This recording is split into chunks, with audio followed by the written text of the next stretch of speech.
이렇게 창업을 하고 열심히 사업을 해보니까 굉장히 어렵습니다. 하지만 어려운 한편 이제는 제가 나이 먹어서 후회가 없을 것 같다는 점에서 이 선택 역시 하길 잘했다는 생각이 들고요. 중요한 거는 이 일 하면서 제가 정말 열심히 최선을 다한다 라고 생각하거든요. 최선을 다한다라는 말, 그 순간 그 사건에 몰입을 하거든요. 그러니까 자, 화이팅 한번 해볼까요? 네. 자, 제가 하나 둘 셋 하면 화이팅 하는 거예요. 네. 하나 둘 셋.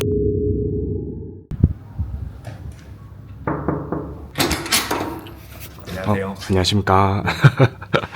사무실이 되게 좋네요. 아, 네. 사옥이 너무 넓어서 투어를 반나절 동안 해야 될 것 같아요. 여기 공유 오피스인가요? 맞습니다. 네. 저는 공유보다는 조인성 씨 더 좋아하긴 하는데 이야기 한번 해보시죠. 혹시 간단하게 자기소개 한 번만 부탁드릴 수 있을까요? 네. 안녕하세요. 저는 보험금 문제 해결하는 올바듬 플랫폼을 운영하는 염선무 손해사정사입니다. 정확히 올바른 플랫폼이 어떤 건가요? 손해사정사들이 모여있는 서비스인데요. 손해사정사는 보험회사하고 보험금에 대해서 문제가 생겼을 때 그 문제를 해결해주는 사람들입니다. 그러니까 보험금에 어려움이나 문제가 생겼을 때 찾는 플랫폼 사이트라고 보시면 될 것 같습니다. 손해사정사라는 직업 자체를 저도 처음 들어봤는데 보험회사가 보험금을 지급할 때 그걸 임의로 하는 걸 방지하기 위해서 손해사정사 제도라는 게 도입이 되어 있습니다. 그래서 보통 보험 소비자분들 잘 느끼지 못하지만 손해사정사라는 사람들이 보험금을 줘야 되는지 말아야 되는지 얼마를 줘야 되는지를 보험회사 안에서 산정을 하고 있는 건데요. 근데 보험금을 못 받았거나 아니면 후유장애처럼 너무 어려워서 애초에 얼마를 청구해야 될지조차 모를 때 이럴 때는 보험 소비자들이 독립손해사정사라는 사람들을 개별적으로 고용을 할 수가 있거든요. 그런 일을 하고 있는 독립손해사정사인 거죠. 있는 직업이었는데 독립으로 따로 일을 하시는 거네요? 그렇죠. 있는데 사람들이 잘 모르시는 거죠.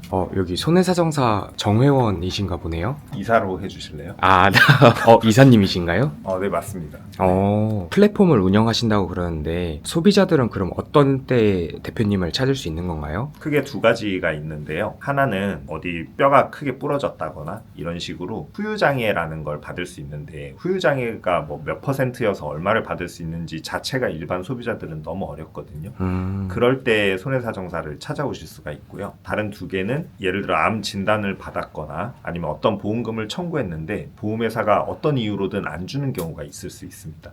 그럴 때 이게 억울한데 나 혼자서는 전문 지식이 부족하니까 어려울 때 이때 손해사정사를 찾을 수가 있고요. 이렇게 이제 보험금이 어렵거나 못 받아서 찾는 경우가 하나가 있고 이때는 보험 소비자들이 손해사정사에게 보수를 지불하는 거고요. 두 번째는 공짜로 이용하는 경우가 있어요. 공짜로요? 그거 네. 어떻게 하는 건가요? 그건 언제냐면 실손보험금하고 배상책임보험에 적용이 되는데요.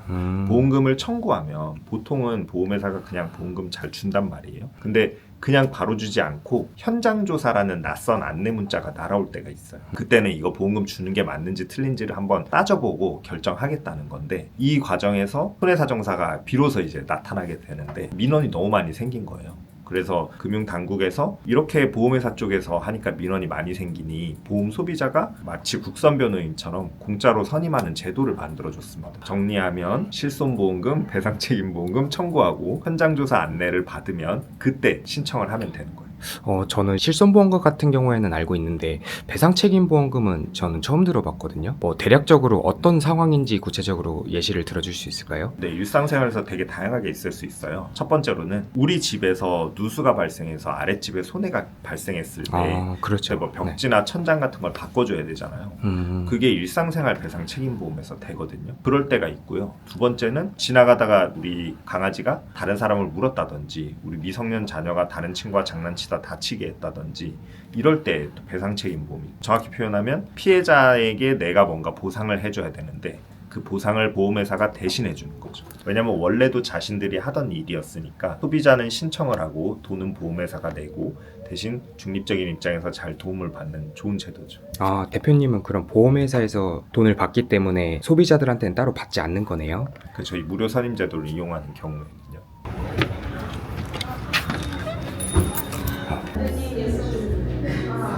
아이스 아메리카노. 그래요. 지금 어떤 게 제 커피죠?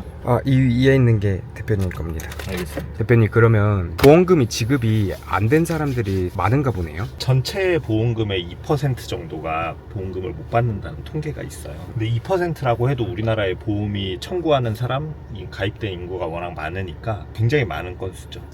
그러게요. 전국의 2%만 해도. 손해사정 법인을 하시기 전에는 어떤 일을 하셨었나요? 보험회사 다녔어요. 라이나 생명. 거기를 그만두고 손해사정사를 하시는 이유가 있으실까요? 이게 회사에서는 그냥 회사에서 주어지는 일을 하는 거고, 저는 당시 아이디어가 많았거든요. 그래서 이대로 회사 생활하는 인생도 나쁘지는 않지만 뭔가 의미 있게 살았다고 하기가 좀 어려울 것 같다는 생각이 들었어요. 그래서 도전하게 됐습니다. 그럼 손해사정사 일을 하시는 거랑 보험회사에서 일하셨던 거랑 완전히 다른 분야였던 거죠? 완전히 달라요. 그러니까 보험회사에서도 이 손해사정 부서가 있는데 저는 그 부서가 아니고 사업 부서였거든요. 기획하고 사업하는 부서였어서 네. 업무의 내용은 완전히 다릅니다. 마케팅 쪽이었던 건가요?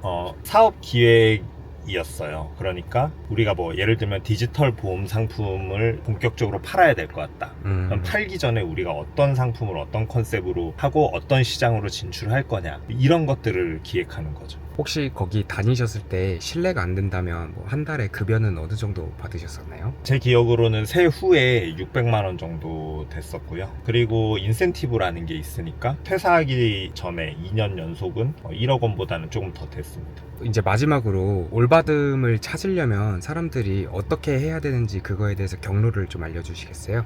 너무 쉬워요. 네이버, 구글에서 올바듬 검색하시면 바로 맨 위에 뜹니다.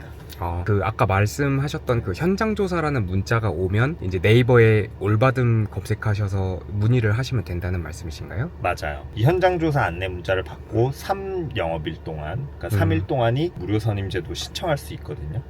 그럼 무료로 이용할 수 있는 기간이죠. 그러니까 신청은 보험회사에 하는 거고, 네. 손해사정사를 어디 가서 찾아와야 되는데 그게 올바듬에 오시면 됩니다. 저희가 서울에만 있는 게 아니고 충청도, 영남, 경상도, 그리고 호남 다 손해사정사들이 있습니다. 지역 어디든 상관없이 신청을 할 수 있다는 말씀이시네요. 물론이죠. 3영업일은 공휴일 주말을 제외하고 3영업일일까요? 맞아요. 말 그대로 정말 평일만을 영업일이라고 하는 거라서 토요일, 일요일이나 뭐 크리스마스나 석가탄신 이런 날들은 빠지는 거죠.